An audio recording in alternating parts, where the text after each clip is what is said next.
If you are a pumping mother in one country, you might be entitled to paid pumping breaks. In another country, those breaks might be unpaid. In another country, your employer must provide a dedicated room. And in some places, there are almost no protection at all. So, where does your country stand? In this video, we are going to check some pumping rights that different countries have and how can you act regarding to them at your workplace. So more than 65% of countries worldwide provide some form of nursing break or reduced working hours for breastfeeding mom. USA have some kind of pump act where workers have the right to pumping breaks, reasonable pumping breaks. Employers must provide a private non-bathroom space. This is something that I was talking about in the previous video.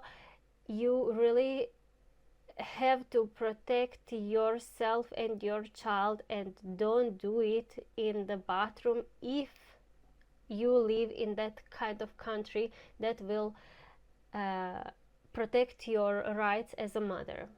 Protection generally lasts for 1 year after birth, and break duration is not specified but must be reasonable. So this is something that is very interesting and spicy, I would say, because reasonable, yes, sounds good until you are trying to explain to your manager why pumping takes 30 minutes and not 10 minutes as he wanted. In France, mothers may take 1 hour per working day for breastfeeding or expressing milk during the child's first year, typically split into 2 sessions. These breaks are generally not paid unless a collective agreement provides otherwise. Then we have Belgium. Belgium provides nursing break rights and dedicated facilities with paid protection and up to 2 breastfeeding breaks daily under current frameworks. I also find something about the Netherlands. The Netherlands is one of the strongest examples, they say. For the first 9 months after birth, pumping breaks are paid, and up to about 25% of working time can be used for breastfeeding or pumping, and employers must provide suitable facilities. You should know that you have right if you live in those kind of countries, and anyway, you should try to find out what are the rights in the country where you live. You can also ask about it to your HR. HR should know more, way more than your team leader, than your manager or director.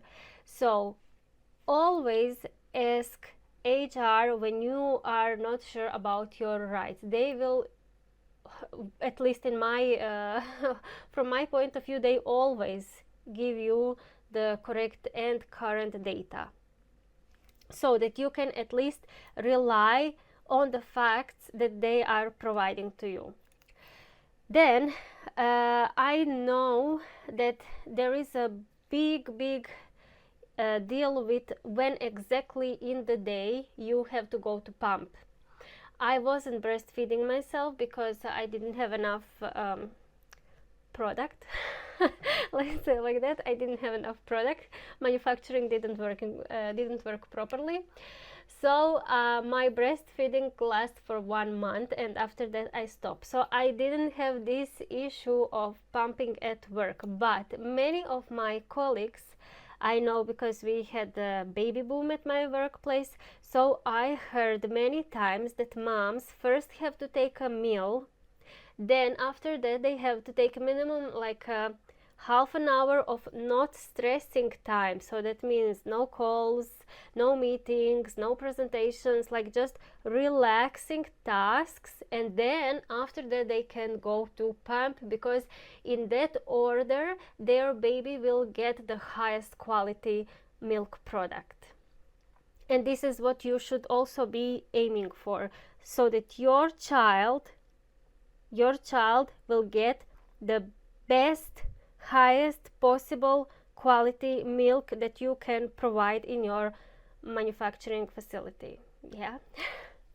So protect yourself, set up your boundaries, and try to keep them, the boundaries, because the real question isn't whether women should pump. The real question is whether companies are willing to support the decision they already claim to support. Because look, if you are working in STEM industry or corporations,